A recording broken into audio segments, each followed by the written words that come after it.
Tout l'univers obéit à l'amour, aimer, le reste n'est rien du tout. Jean de La Fontaine et nous, équipe de UAC Web TV, nous vous témoignons cet attachement inlassable à travers votre journal hebdomadaire dont voici le sommaire. Le jury attribue à l'impétrant Oladé Gauthier Rocco la mention très honorable après sa soutenance de thèse de doctorat le jeudi 16 janvier 2020 à la salle audiovisuelle de l'EPAC. Son sujet est le bien fondé de ses années de recherche. Vous aurez les détails à travers le compte-rendu de Baudouin Ondéan. Et puis l'unité de recherche sur les maladies transmissibles, URMAT, de l'école polytechnique d'Abomey-Calavi, du professeur Souaïbou Farougou, fait de la recherche utile pour le développement. Vous en saurez un peu plus sur ce laboratoire à travers ce bulletin d'information. Pavage des voies, réfection et construction de nouveaux amphis, l'université d'Abomey-Calavi est en plein chantier depuis quelques mois. Vous aurez le point du constat fait sur le terrain et de l'appréciation des usagers dans ce journal.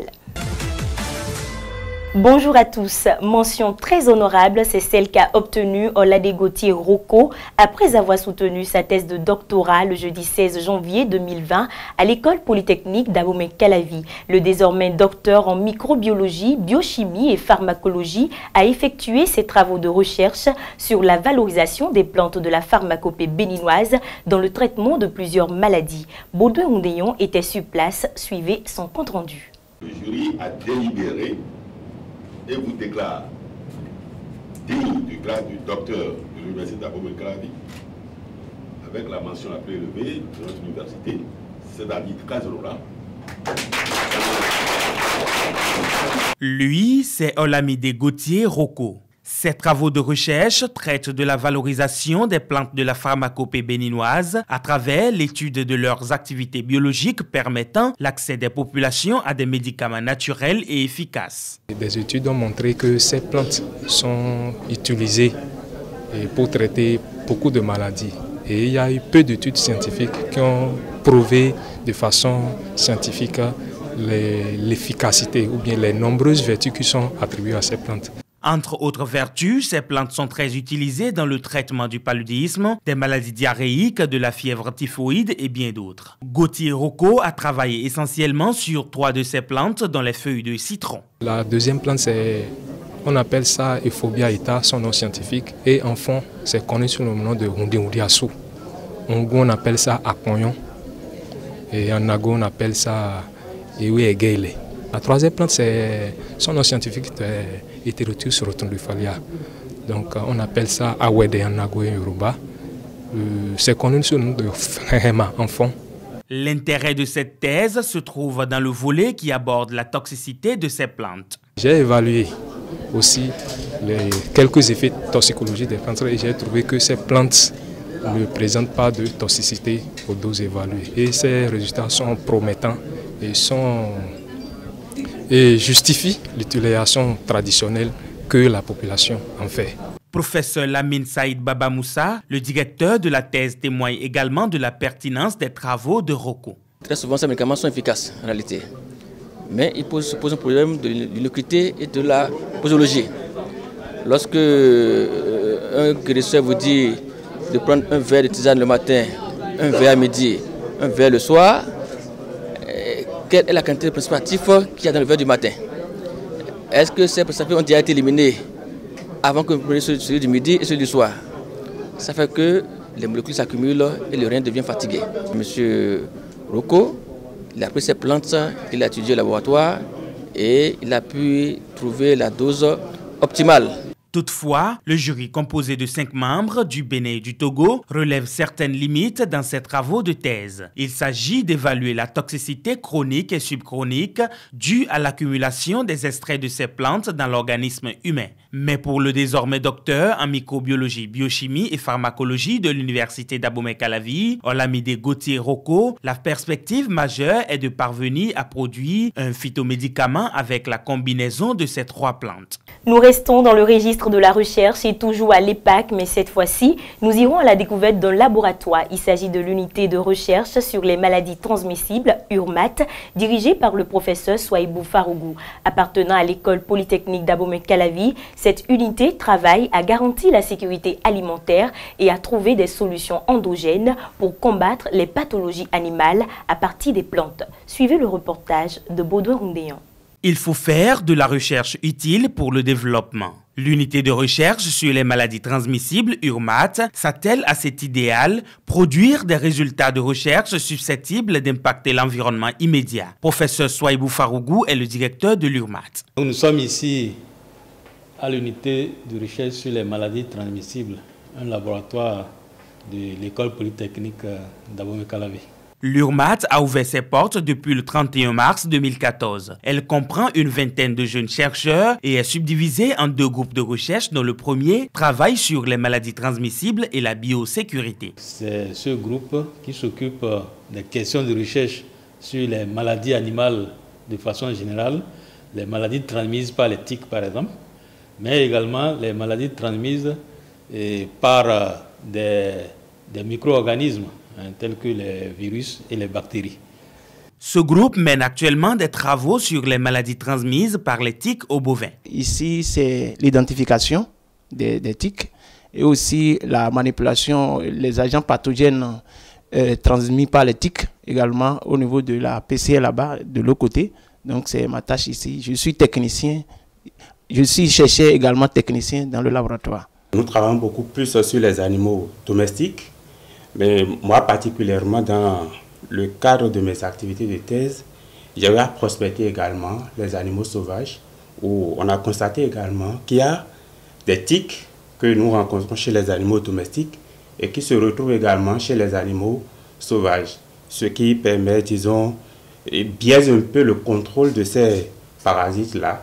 Les résultats de recherche issus de ces travaux ont permis d'aboutir à des extraits de plantes utilisables pour lutter contre les tiques des bétails qui entravent la production et la santé animale. Au-delà des maladies transmissibles, l'URMAT comprend un deuxième groupe de recherche. Celui-ci s'occupe de la sécurité alimentaire et des productions animales durables. Ce groupe de recherche s'intéresse surtout à la qualité des aliments, la qualité microbiologique surtout, pour permettre de mettre à la disposition de la population des aliments sains. Nous faisons par exemple des recherches sur la conservation, l'amélioration de la conservation des aliments. Pour atteindre cet objectif, l'URMAT travaille actuellement sur l'amélioration de la conservation du fromage wagashi et du lait de vache caillé. Mais aussi, elle s'intéresse à la qualité des aliments servis aux étudiants. Nous avons conduit par exemple une recherche aussi sur le campus d'Abomey-Calavi pour voir la qualité des aliments qui sont servis aux étudiants et à tous les usagers des différents campus de l'université d'Abomey-Calavi. Entre œuvrer à la sécurité alimentaire et trouver des solutions endogènes pour combattre les pathologies animales à partir des plantes, l'objectif est le même d'un groupe de recherche à l'autre. L'unité de recherche sur les maladies transmissibles entend contribuer plus efficacement au développement par le biais de travaux de recherche de qualité, même si les moyens financiers et matériels constituent des obstacles. Les obstacles liés à la recherche sont notre sujet qui fera l'objet d'un reportage et que vous allez découvrir à travers notre prochain numéro. Et pour clore ce journal, les tronçons Enam, Petit Portail Zobadier et Station Puma au portail secondaire du campus sont désormais plus praticables et moins contraignants. Aussi, les étudiants vont bénéficier de meilleurs cadres d'études grâce à la réfection de certains amphis comme l'amphi A500 ainsi que la construction de nouveaux amphis. Cette initiative est à l'actif de l'équipe rectorale. Suivez plutôt. Depuis quelques mois, l'université d'Abomey-Calavi est en plein chantier. Le long des tronçons Enam jusqu'au petit portail Zobadier et de la station Puma au portail secondaire de l'UAC sont désormais pavés. Fini les trous rendant difficile la circulation et la poussière nuisible aux usagers. Je pense que c'est une très bonne chose. Et même particulièrement pour cette voie, c'est pour la première fois que moi je l'ai vu. Je ne savais même pas qu'il y a un truc pareil qui se fait comme ça sur le campus. C'est très bon. Cela aussi va permettre d'éviter aussi un peu les coups battus, puisque S'il n'y avait pas, disons, de pavés, il y a trop de trous. Donc en évoluant, tu tombes dans le trou, tu te relèves, puis c'est vraiment fastidieux. Quand il n'avait pas de pavés par là, donc nos champs, les poussières sont trop quoi. Donc cela nous aide beaucoup, surtout ceux qui sont à moto. Mais quand la pluie, on était en période de pluie, la voie se dégradait un peu partout. Donc le travail qu'ils ont fait, c'est bon, c'est un bon travail. Ça facilite la circulation. Au fait, ça évite que les motos entrent dans les trous. Et ça, selon moi, ça peut augmenter un peu la durée de vie des motos. Aussi, de nombreux amphis ont été réfectionnés et d'autres sont en construction pour permettre aux étudiants de suivre les cours dans de bonnes conditions. Ça nous permet à nous, et les étudiants et les étudiantes, d'étudier dans des conditions très très favorables du moins. Parce qu'avant, par rapport aux amphis, c'était la catastrophe totale. Il y avait beaucoup de monde, on se coinçait.